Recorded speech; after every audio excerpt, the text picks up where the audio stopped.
भगवान श्री कृष्ण की आज्ञा से देवराज इंद्र ने विश्वकर्मा जी को भेजा और पांचों पांडवों के लिए एक नगर का निर्माण हुआ जिसे इंद्रप्रस्थ नगर कहते हैं, जो अमरावती स्वर्ग की राजधानी उससे भी दिव्य भगवान ने बनाया। जबकि कौरवों ने ऐसी जगह भेजा इस खांडोप्रस्थ में जहां जनशून्य खंडहर पड़े हुए थे, वहां का राजा बनाया।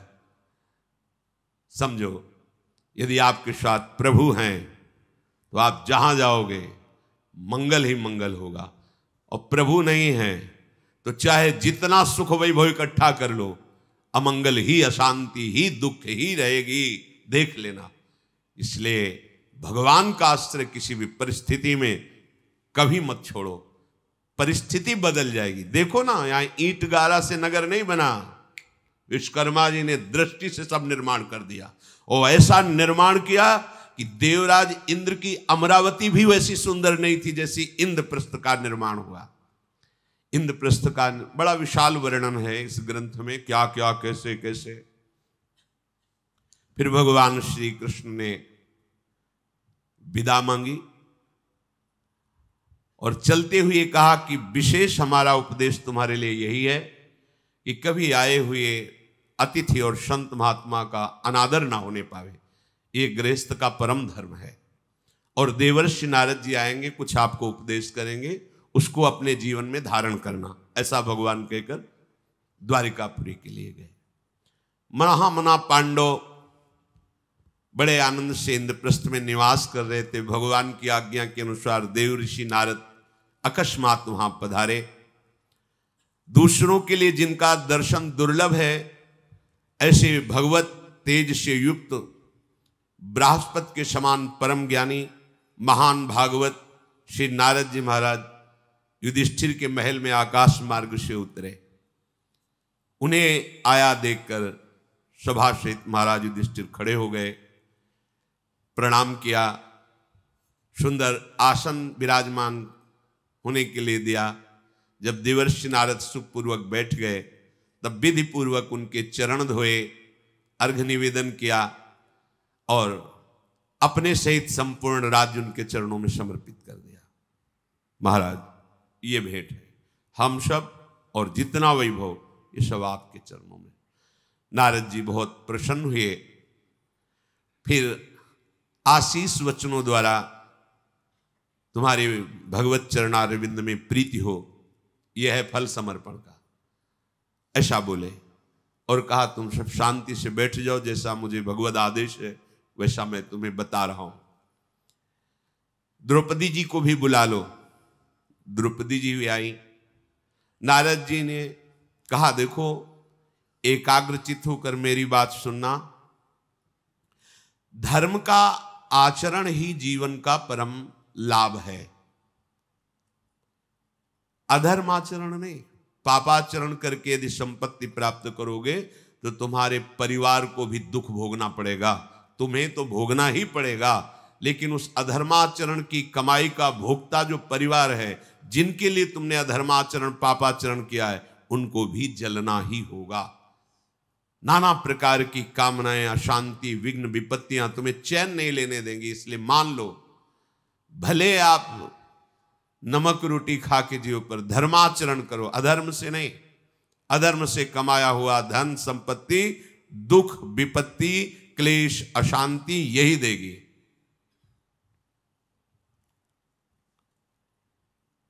देखो तुम बड़े यशस्वी हो। सबसे बड़ी बात यह है कि द्रौपदी जी पांचों को प्राप्त है। अगर हमारी नीति के अनुसार नहीं चलोगे तो कभी विरोध भावना भी प्रकट हो सकती है। इसलिए मैं भगवत प्रेरित होकर के तुम्हें जो कहूं उसके अनुसार ही तुम्हें आचरण करना है। भाई भाई में कितना भी प्रेम हो, पर यह विषय ऐसा है कि इसमें द्रोह पैदा हो जाता है। नारद जी ने शुंद और उपशुंद की भ्रातृ प्रेम की कथा और द्रोह की कथा दोनों बातें बताई। पीछे सत्संग में बता चुके हैं, उदाहरण में शुंद और उपशुंद नाम के दो भयानक दैत्य थे। इन्होंने विचार किया अगर पृथ्वी पर विजय प्राप्त करनी तो पहले तपस्या करनी होगी। वो जितेंद्रीय रह करके दोनों भाइयों ने भारी तपस्या की, मंत्र जाप करते हुए कष्टमय जीवन। भगवान ब्रह्मा जी प्रसन्न हुए। ब्रह्मा जी ने कहा वरदान मांगो। उन्होंने कहा मैं अमर हो जाऊं। बोले असंभव, ये नहीं दे सकता, और कुछ मांग लो। तो उनका मन में विचार किया कि हम दोनों भाइयों में बहुत प्रेम है, हमारा संकल्प भी एक बनता है, हमारी चेष्टा भी एक होती। तो उनका यदि मृत्यु हो तो हम दोनों से ही परस्पर हो, और तुम्हारे किसी अस्त्र शस्त्र मंत्र से। बोले ये दे देंगे। तथास्तु। अब वरदान प्राप्त करके इनका दुष्ट स्वभाव, ऋषियों के आश्रमों में आग लगा देना, गांव के गांव लोगों को नाश करना स्वभाव होता है, आसुरी स्वभाव होता है, दूसरों को दुख देना। अब तो बड़ा हाहाकार मच गया, क्योंकि ना किसी ऋषि के शाप से नष्ट हो रहे हैं, ना किसी अस्त्र से मारे जा रहे हैं। ब्रह्मा जी का वरदान है। देवताओं ने भगवान ब्रह्मा से प्रार्थना की कि आपके बल से बलवान होकर पूरे त्रिभुवन का नाश कर रहे हैं, अब आप ही रक्षा कर सकते हो, क्योंकि आपका ही वरदान है। ये ना अस्त्र शस्त्र या किसी मंत्र बल से किसी भी तरह परास्त नहीं हो सकते, तो हम देवताओं का बल भी इनके आगे व्यर्थ है। भगवान ब्रह्मा जी ने विचार किया और ध्यानस्थ होकर एक अप्सरा की रचना की, जिसका नाम तिलोत्तमा अप्सरा थे। मतलब एक तिल देख लो तो मोहित हो जाओ, इतना सुंदर शरीर। तिलोत्तमा ने प्रकट होकर प्रणाम किया, क्या सेवा करें? जाओ शुंद उपशुंद में बैर प्रकट कर दो। अभी गई अभी आई। ये दोनों मदिरापान किए हुए बैठे हुए थे। अचानक एक गेंद पास आई, तो गेंद फेंकने वाले पर दृष्टि की तो तिलोत्तमा जी देखते ही होश उड़ गए। देव अप्सरा भी ऐसी आज तक नहीं देखी थी। तिलोत्तमा जी ब्रह्मलोक में रचना हुई, भगवान ब्रह्मा ने रचना ही इसीलिए की थी। दोनों दौड़े और दोनों एक साथ हाथ पकड़े, एक दाहिना एक बाएं। बड़े ने कहा छोड़, तेरी मां के समान पवित्र है, तेरी भाभी, मैंने पहले वरण किया। तिलोत्तमा जी ने छोटे की तरफ देखकर छोटे ने कहा गलत बात, आज तक हमने आपकी आज्ञा उल्लंघन नहीं की, ये आपकी अनुज वधू है, आपको देखना भी नहीं चाहिए। नहीं तुम्हारी बड़ी, वो नहीं तुम्हारी, आपस में शुरू हुआ। तिलोत्तमा दोनों की तरफ देख के मुस्कुरा दी। अच्छा तुम सुंदरी बताओ किसका वरण करना चाहती हो? उनका वरण तो एक का ही करूंगी, पर आपस में आप निर्णय कर लो कि कौन हमारे योग्य है। बड़े ने कहा मैं सर्वगुण संपन्न तुम्हारे योग्य हूं। छोटे ने कहा हमारे बल से ही तुम विजयी हो रहे हो। तिलोत्तमा ने कहा देख लो, आप लोग देख लो। छोटे ने कहा देखो अगर आप अपने को बलवान मानते हैं तो मुझसे युद्ध कीजिए। बड़े ने कहा अभी तुम्हें ढेर कर देते हैं। ढेर हो गए, दोनों के प्रहार से ढेर हो गए। देर नहीं लगी, तिलोत्तमा अंतर ध्यान हो गई और ब्रह्मा जी से कहा काम हो गया, दोनों खत्म हो गए, कोई मतलब नहीं। तो महाराज ये मैंने तुम्हें दृष्टांत इसलिए सुनाया कि तुम तो 5 हो और सर्वांग सुंदरी द्रौपदी हैं, कहीं कुछ फूट ना हो जाए, इसलिए हम तुम्हारे कल्याण के लिए कुछ नियम बनाना चाहते हैं। देवर्षि नारद जी के ऐसा कहने पर 5 पांडवों ने हाथ जोड़कर कहा प्रभु आप जो नियम बनाएंगे मैं अक्षरशः पालन करूंगा। तो नियम यह है कि द्रौपदी 1 वर्ष रहेंगी पास। 1 वर्ष महाराज युधिष्ठिर के पास, दूसरे वर्ष भीम, अर्जुन, नकुल, सहदेव। और जिस समय द्रौपदी जिसके पास हैं और वो एकांत में है तो 4 में से कोई नहीं जाएगा वहां। अगर वो चला जाता है तो 12 वर्ष तक उसे ब्रह्मचर्य रह के वनवास भोगना पड़ेगा। ये नियम है।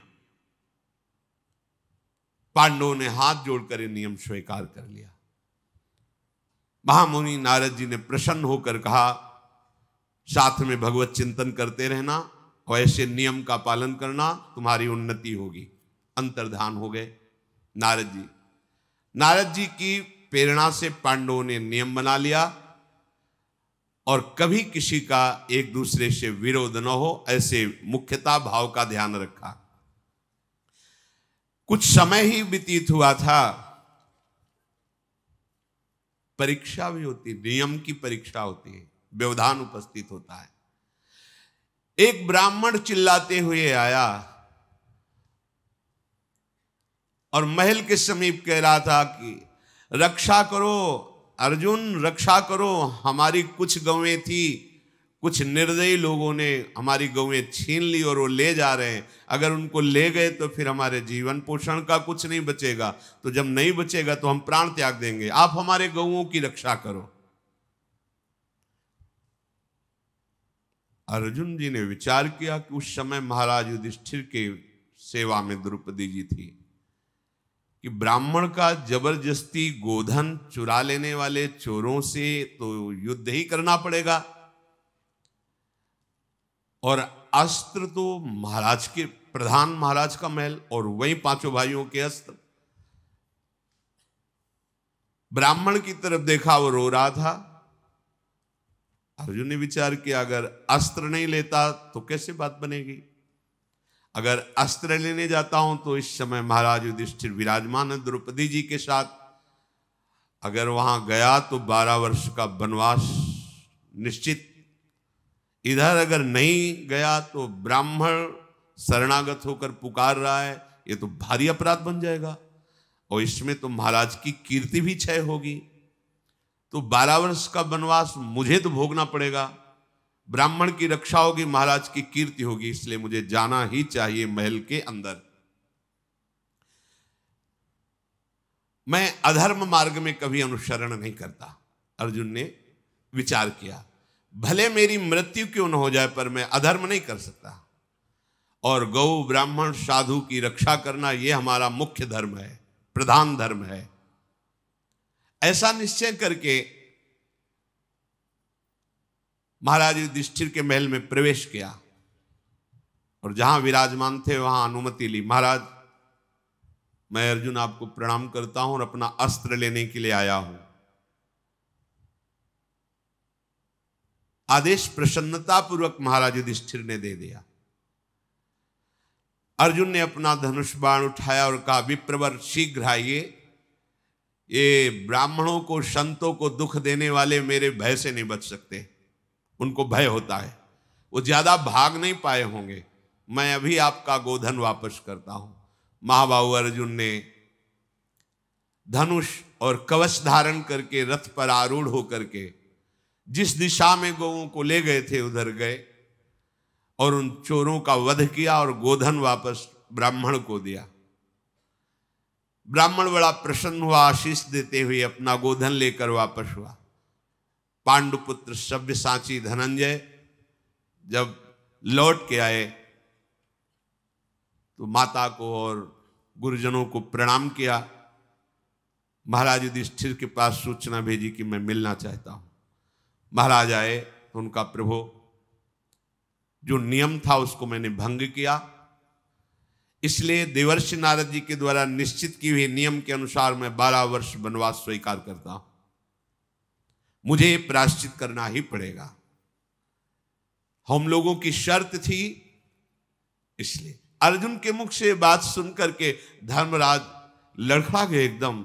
ऐसा नहीं, ऐसा नहीं, बिल्कुल कोई अपराध तुम्हारे लिए नहीं बना। देखो मैं बड़ा हूं और मेरे पास तुम्हारा जाना कोई दोषयुक्त नहीं, अगर तुम्हारे पास मैं जाता तो दोषयुक्त होता। धनंजय, तुम ऐसे वचन मत बोलो, ये वचन ही मुझको दुख दे रहे हैं कि 12 वर्ष तुम हमसे अलग रहोगे।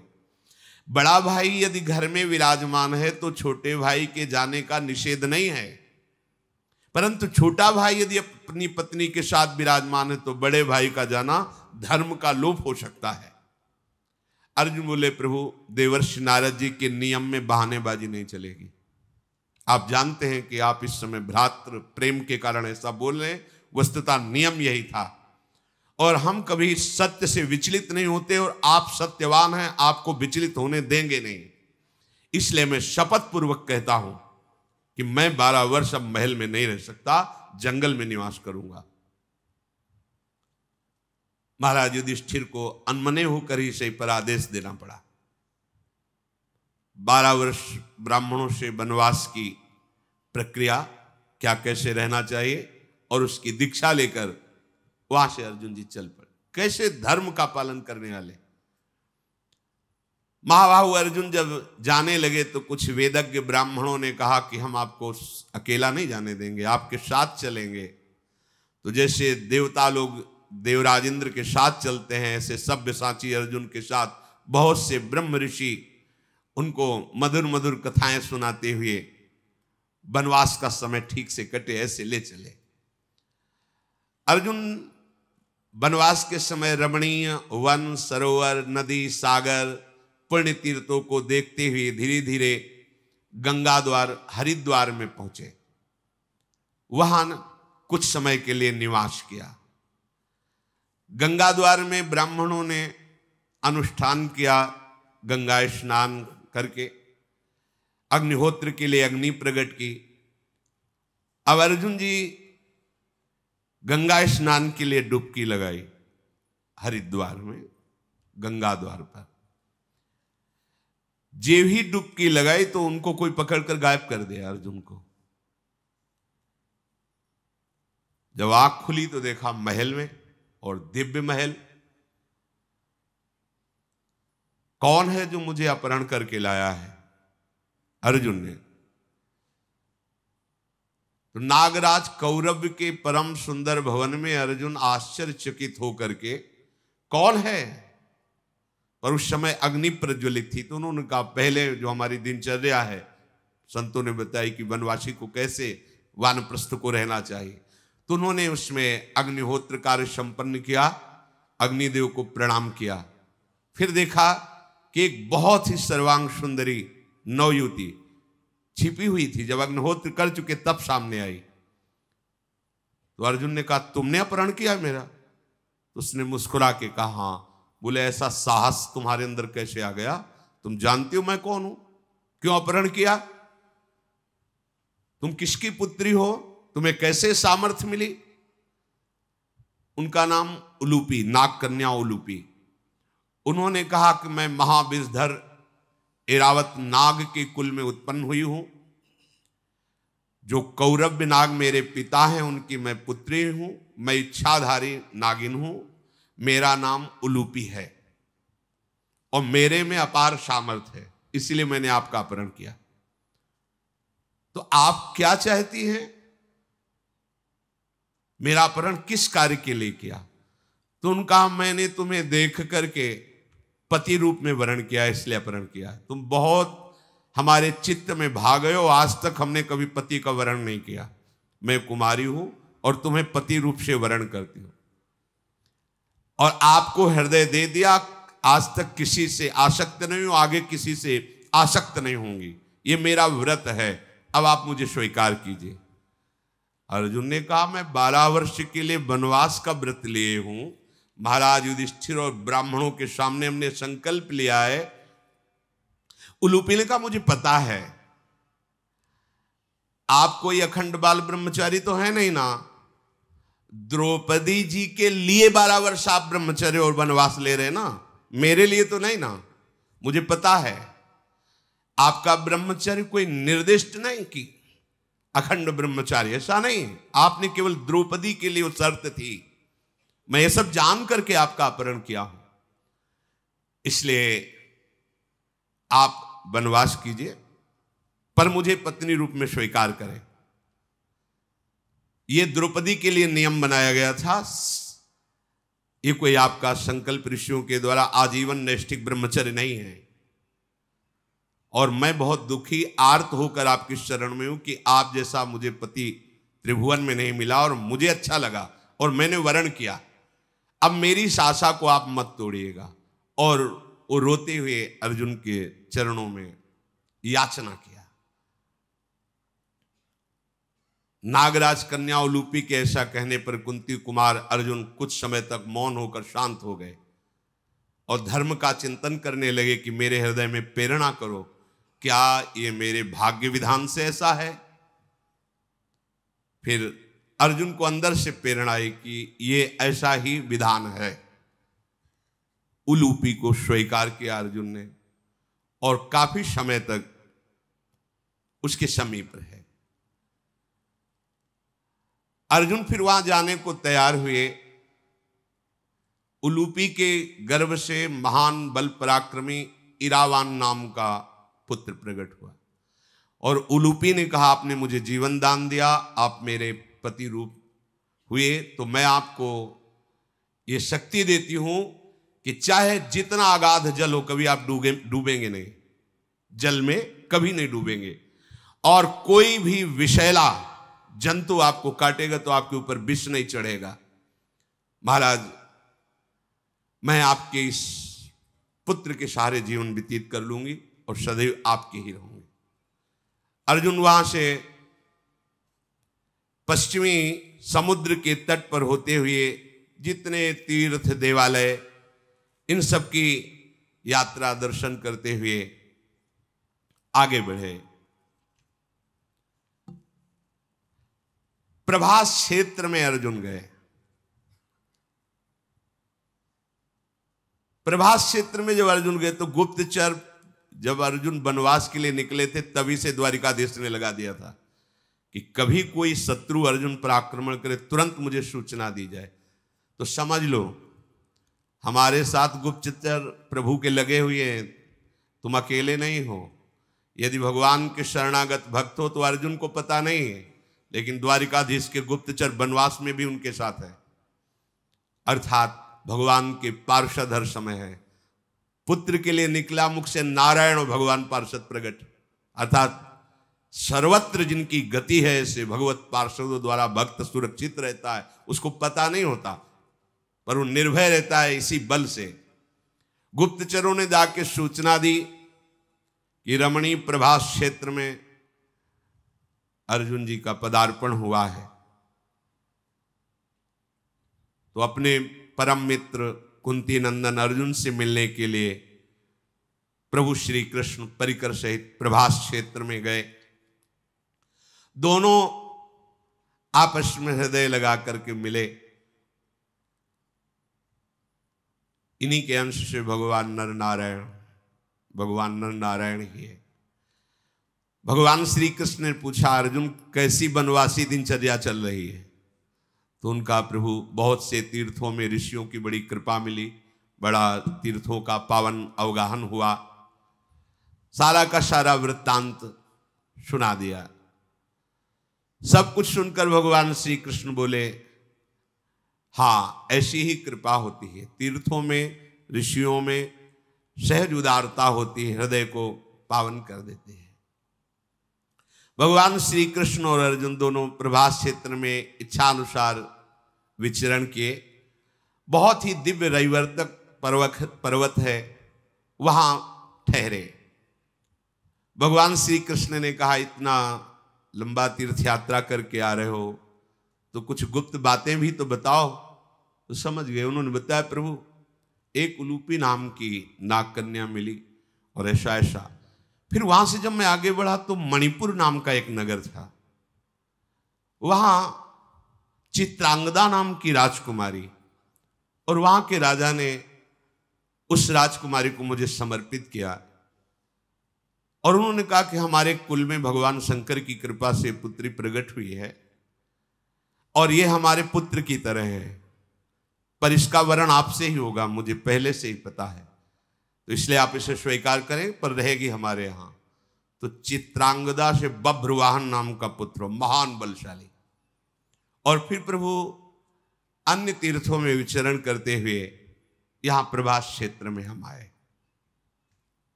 भगवान की आज्ञा से रैवतक पर्वत बहुत सजाया गया था, बहुत सुंदर, वैसे स्वाभाविक है भी, सरोवर लता पता, बहुत विशाल पर्वत है। भगवान श्री कृष्ण के साथ बैठकर सुंदर सुंदर भोग आरोगे। वहां सुंदर शैया की व्यवस्था हुई। अर्जुन और महाबाहु श्री कृष्ण तीर्थों, कुंडों, पर्वतों, नदियों, वनों के संबंधों का अनुभव करते हुए वो सब चर्चा करते रहे। फिर सुखदायिनी शैया पर दोनों ने शयन किया। जब प्रातः काल हुआ तो आवश्यक कार्य करके भगवान श्री कृष्ण के द्वारा अभिनंदित होकर सुवर्ण में रथ में बैठ करके द्वारिकापुरी गए। द्वारिकापुरी में बड़ा स्वागत हुआ अर्जुन जी का। अर्जुन जी को देखने के लिए लाखों की संख्या में द्वारिकापुरी के लोग आए। और भगवान श्री कृष्ण अर्जुन जी के दर्शन करके बहुत प्रसन्न हुए। अर्जुन जी का बड़ा आदर द्वारिकापुरी में हुआ। फिर इसके बाद महल में ले जाकर सुंदर सुंदर पदार्थ अर्जुन के सामने परोसे गए, पर परोसने में इस समय दास दासियां नहीं थी। महल में जो अपने निज जन है वहां फिर अपने पर, तो सुभद्रा जी परोसने के लिए आए। और सुभद्रा जी का ऐसा सुंदर स्वरूप, ग्वालिनी वेश और ऐसा सुंदर स्वरूप। अर्जुन जी तो सौंदर्य स्वरूप है ही, तो परस्ती कम थी, अर्जुन जी को ज्यादा देखती थी। अर्जुन जी पा कम रहे थे और सुभद्रा जी को देख रहे थे, और भगवान श्री कृष्ण दोनों को देख रहे थे। कौतूहल पूर्ण ये दृश्य भगवान श्री कृष्ण देखते रहे। बहन है सुभद्रा जी।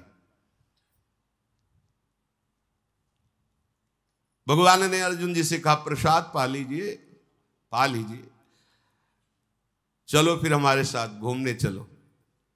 वन विहार के लिए निकले। उधर सुभद्रा जी अपनी सखियों से घिरी हुई देव पूजन के लिए, तो भगवान के साथ ही अर्जुन टहल रहे थे। अर्जुन जी की दृष्टि प्रभु से हटी, सुभद्रा जी पे जा लगी। सुभद्रा जी की अर्जुन जी पर दृष्टि। भगवान श्री कृष्ण ने देख करके कहा कुंती नंदन, क्या मेरी बहन तुम्हें पसंद आ गई क्या? तुम्हारा कल्याण हो। नाम हम बता देते, सुभद्रा नाम है, और ये मेरे पूरे वंश की लाडली है। पूरा वृष्णि वंश से प्यार करता है। तुम्हारा विचार मुझे कुछ अलग ही लग रहा है। ये मेरी बहन वसुदेव जी की पुत्री, अनुपम रूप सौंदर्य से संपन्न, हमें लगता है तुम्हारे मन को मोहित कर लिया है। ये वृष्णि कुल की कुमारी, ये सुभद्रा आकर्षित दिखाई दे रही, तो क्या जो मैं सोच रहा हूं तुम्हारे मन में है क्या? अर्जुन ने कहा हाँ महाराज, ऐसा ही हमारा मन आकर्षित हो रहा है। भगवान श्री कृष्ण ने कहा कि देखो, इस पर विचार करना होगा। स्वयंवर अगर हुआ तो एक से एक बलशाली राजा पधारेंगे, पता नहीं कौन जीते स्वयंवर में सुभद्रा को। मुझे एक ही उपाय दिखाई दे, भगा ले जाओ।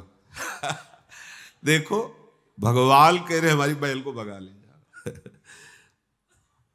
देखो हम धर्मयुक्त कह रहे हैं कि महान सूरवीर क्षत्रिय कन्या का हरण करके विवाह करते हैं, एक ये रीति है।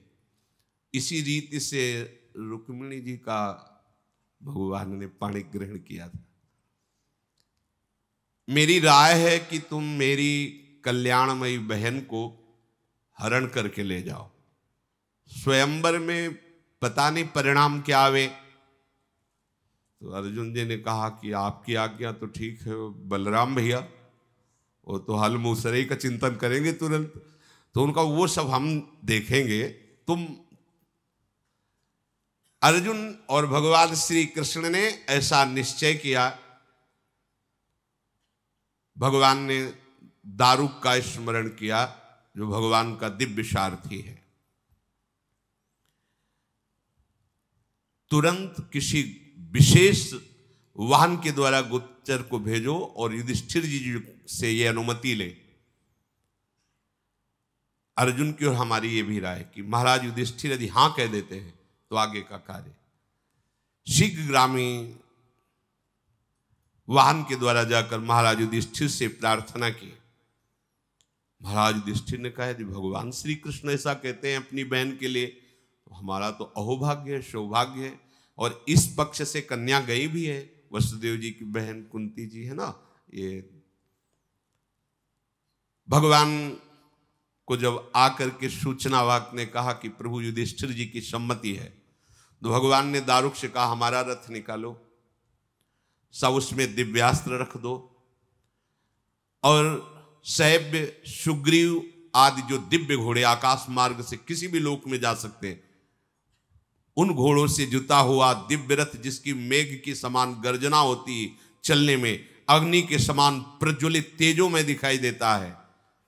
और कहा धनंजय एक कवच धारण करो, क्योंकि आगे क्या होगा संभालते संभालते, दस्ताने पहन लो और तुम ये सबसे कहो कि आज मैं यहां वन विहार शिकार करना खेलना चाहता हूं, इसलिए ये रथ लेके जा रहा हूं, आगे की हम व्यवस्था करेंगे। तो अर्जुन ने और सगे संबंधी जो वृष्णिजन उनसे कहा आज बहुत दिनों से हमने वन में शिकार नहीं खेला, तो इस रथ पर बैठकर शिकार के लिए जा रहे हैं। भगवान ने सुभद्रा जी से कहा कि रैवतक पर्वत में जो विराजमान कुल देवता है उनका पूजन करने के लिए तुम निकलो। सुंदर श्रृंगार करके पूजा की सामग्री लेके कुछ सैनिकों की सुरक्षा में सुभद्रा जी देव पूजन के लिए निकली। सर्वांग सुंदरी सुभद्रा जी, अर्जुन जी उधर रथ लेके गए, पूजा की थाली हुए देवता के पास रख दी कि अपना पूज लेना अपने आप को, और रथ में आके अर्जुन ने गोद में लेकर उनको रथ में बैठा लो। भगवान ने बता दिया था कि दारुक तुम बैठे रहना, घोड़ों की लगाम सुभद्रा के हाथ में होनी चाहिए, अर्जुन जी तुम पीछे बैठना। सैनिकों को तो अर्जुन ने वापस किया अस्त्रों से रोक करके, भाग करके उस सभा में गए, महाराज उग्रसेन की सभा में गए। अन्याय हो गया, राजकुमारी सुभद्रा का बलपूर्वक अपहरण अर्जुन ने कर लिया। भगवान भी जाकर सभा में चुपचाप बैठ गए। अपहरण कर लिया, यह शब्द बहुत बड़ा होता है। जे ही ये समाचार मिला तो संपूर्ण सभासद एक साथ खड़े हो गए। उन्होंने कहा ऐसा दुस्साहस करने का बल कैसे अर्जुन को प्राप्त हुआ, पूरी हस्तिनापुर इंद्रप्रस्थ को यहीं से नष्ट कर देंगे।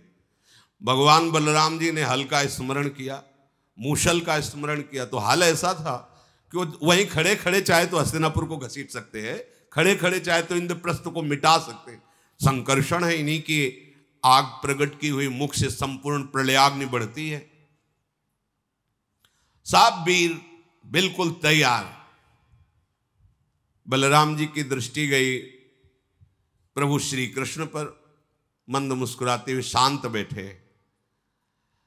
दुंदुभियां बजने लगी, युद्ध की घोषणा हो गई, सारे सैनिक तैयार। रथ किसका था, कहां से रथ प्राप्त हुआ? सैनिकों ने कहा कि वासुदेव का रथ था। और उनकी तरफ देखा तो चुप बैठे थे। तो उनका अरे मूर्खों रुको, तो सैनिकों से कहा ये चुप काहे को बैठे हैं, इनकी बहन नहीं है क्या? बलराम जी नजदीक गए, बोले तुम युद्ध के लिए तैयार नहीं हो क्या? तुम क्यों चुप बैठे? तुम्हारा रथ कैसे अर्जुन को मिल गया? उन्होंने कहा कि देखो प्रभु, आप हमसे बड़े हो, पर विचार पूर्वक हर कार्य करना चाहिए। सैनिक को बुलाओ जिससे सूचना दी। जी, क्या दृश्य देखा वैसे ही बताओ। दारुक सामने बैठे थे, रथ सुभद्रा हाँक रही थी, अर्जुन पीछे बैठे थे। बोले भैया मुझे लगता है सुभद्रा ने अर्जुन का अपहरण कर लिया।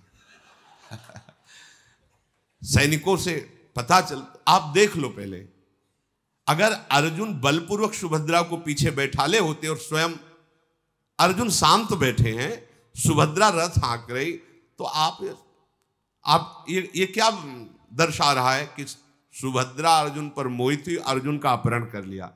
तो आपको क्या उचित है? अर्जुन क्या दंड के पात्र हैं? और कहीं इस स्थिति में अपनी सीमा से सुभद्रा आगे निकल गई तो आप उत्तर देने लायक रहेंगे कि बलराम की बहन सुभद्रा ने अर्जुन का अपहरण कर लिया? सब विद्वांसी साहब, बलराम जी से कहा उचित यही है, तत्काल बुजुर्ग जनों को भेजो और प्रार्थना करके अर्जुन को बुलाओ और उत्साह के से सुभद्रा का ब्याह अर्जुन से किया गया है ये घोषणा करवा दो। बलराम जी ने कहा यही ठीक रहेगा, यही ठीक रहेगा।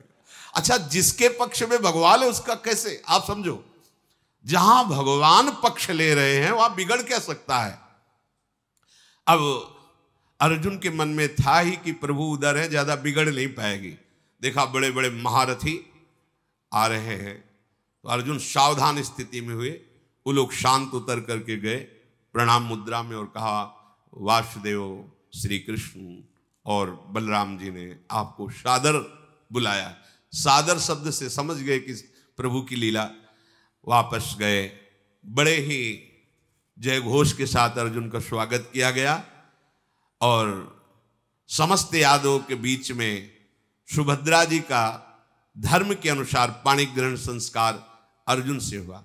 अर्जुन कुछ समय तक वहां व्यतीत किए, फिर द्वारिका से वृषवंशियों द्वारा पूजित होकर, क्योंकि 12 वर्ष पूर्ण करने थे, पुष्कर तीर्थ में गए और वनवास का शेष समय इन तीर्थों में वास करते हुए पूरा किया। जब 12 वर्ष तीर्थों में वास करते हुए पूर्ण हुए, फिर वो इंद्रप्रस्थ आए, जो पूर्व में खांडोप्रस्थ कहा गया। धौम्याचार्य जी ने स्वस्ति वाचन किया, माता कुंती जी ने हृदय से लगा करके उनको आशीर्वाद दिया। महाराज युधिष्ठिर और भीम के अर्जुन ने चरण छुए, नकुल सहदेव ने अर्जुन के चरण छुए। बड़ा आनंद। अर्जुन ने सूचना दे दी थी द्वारिका में कि मैं अमुक तिथि को पहुंच रहा हूं, हमारा वनवास पूरा होगा।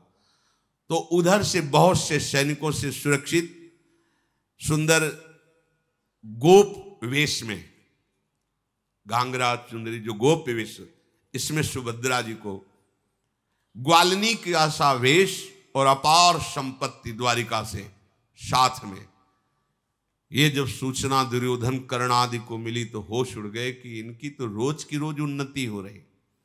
हाँ, ये विश्वास आप कर लीजिए, यदि आपने प्रभु श्री कृष्ण का आश्रय ले लिया है तो कुछ बीच में आपको विपत्तियां सहनी पड़े भले, लेकिन वो विपत्ति आपके महासुख का कारण बनेगी। दिन दिन बढ़े प्रताप शुक्ल पक्ष, जैसे चंद्रकला रे मन भजिए नंद लला। कहीं भी आप रहो, कहीं भी, घर कानन में रहो कहूं भी, पकड़े ना ही पला रे मन भजिए नंद। कोई पैदा नहीं हुआ कि तुम्हारा पल्लू पकड़ ले। देखो, जिसकी तरफ भगवान है, जैसे शुक्ल पक्ष का चंद्रमा बढ़ता है, ऐसी उसकी यश कीर्ति वैभव बल सब बढ़ता है। विश्वास करके भगवान का आश्रय लेना चाहिए। सुभद्रा जी जे भी महल में प्रवेश की तो जो देखता सुभद्रा जी का स्वरूप। भगवान श्री कृष्ण की बहन है और ग्वालिनी वेश तो वैसे ही मनोहर वेश होता है। सुभद्रा जी सबसे पहले राजमहल में जाकर माता कुंती के चरणों में प्रणाम किया, फिर प्रसन्नता पूर्वक आशीर्वाद प्राप्त करके द्रौपदी जी के समीप गए। द्रौपदी जी के चरण छुए, कहा देवी मैं आपकी सदैव दासी हूं और दासी ही रहूंगी, क्योंकि बड़ी है। देखो कैसा मृदु व्यवहार है। मैं आपकी दासी हूं, आपको प्रणाम कर रही हूं, जीवन भर आपकी दासी रहूंगी। यह है प्रियता का स्वरूप। नहीं तो कहीं ना कहीं फिर मन मुटाव सौत भावना आ जाए, इसलिए बहुत प्रियता। द्रौपदी जी ने हृदय से लगा के कहा, बहन तुम्हारा पति प्रेम प्रतिदिन बढ़े, तुम्हारे पति सदैव स्वस्थ रहे। शब्द देखिए, तुम्हारे पति, ये शब्दों। सुभद्रा ने आनंद मगन होकर कहा, ऐसा ही हो, ऐसा ही हो। कमल नयन भगवान श्री कृष्ण ने जब ये पता चला कि सुव्यवस्थित सुभद्रा जी महल पहुंच गई हैं, तब महारथियों से कहा कि भारी सामग्री और पहुंचाई जाए। इतना इंद्रप्रस्थ में रथ, हाथी, घोड़े, रत्न, संपत्ति पहुंचा दी जाए कि द्वारिका से किसी भी तरह कुछ कम ना हो। भगवान श्री कृष्ण की आज्ञा होते ही वृष्णि, भोज, अंधकवंशी, बड़े बड़े सूरवीर बहुत सी सामग्री और रत्न, घोड़े, हाथी, वैभव लेकर के भगवान श्री कृष्णचंद्र जी साथ में हैं। युधिष्ठिर जी आगे आकर भगवान श्री कृष्ण की अगवानी की। जब ये सुना कि पहले सुभद्रा जी के साथ बहुत दहेज आया और अलग से आया है, हमें लगता है कि दुर्योधन जीवन भर जलता ही रहा है, उसे कभी शीतलता नहीं मिली। जहां वो शीतलता की बात सोचा कि हस्तिनापुर से निकाल दिया, अब खांडोप्रस्थ में देखो कैसे रहेंगे, तो इंद्रप्रस्थ बन गया। कोई वैभव, एक भी वैभव नहीं दिया। और वहां महावैभव इकट्ठा हो रहा है। अगर ईर्ष्या करोगे, द्वेष करोगे, तो भगवान जीवन भर तो सुरक्षित रखेंगे तुम्हारी ईर्ष्या द्वेष, और उसी में जलते रहोगे। नहीं कर, इसे मिटाना चाहिए। पुरुषोत्तम भगवान श्री कृष्ण और वृषणवंशी वीरों ने नगर में प्रवेश किया और राजभवन में जाकर के सब भेंट सामग्री, पहाड़ के पहाड़ रत्न एकत्रित कर दिए। भगवान ने अर्जुन जी को और अपनी बहन सुभद्रा जी को मंगलमय आशीर्वाद दिए, खूब संपत्ति। महाराज युधिष्ठिर हाथ जोड़कर प्रभु से कह रहे, प्रभु हमारी संपत्ति तो आप हैं, कभी हमारे हृदय में इसके प्रति महत्व न पैदा हो, ध्यान दीजिए। हो सकता है कोई पूर्व वासना रही हो हृदय में, उसकी पूर्ति के लिए भगवान वैभव दे दे, तो ये ध्यान रखना कि वैभव भगवान की कृपा नहीं है। अगर वैभव को कृपा और संपत्ति मान लेंगे तो भगवत भजन में बाधा आ जाएगी।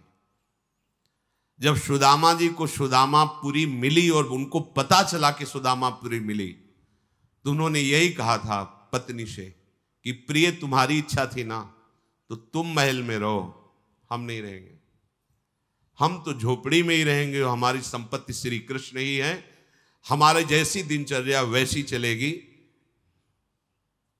बहुत मनाने पर बाद में भक्त का हृदय ऐसा होना चाहिए कि महत्व बुद्धि केवल भगवान में हो, भगवान की माया वैभव में नहीं।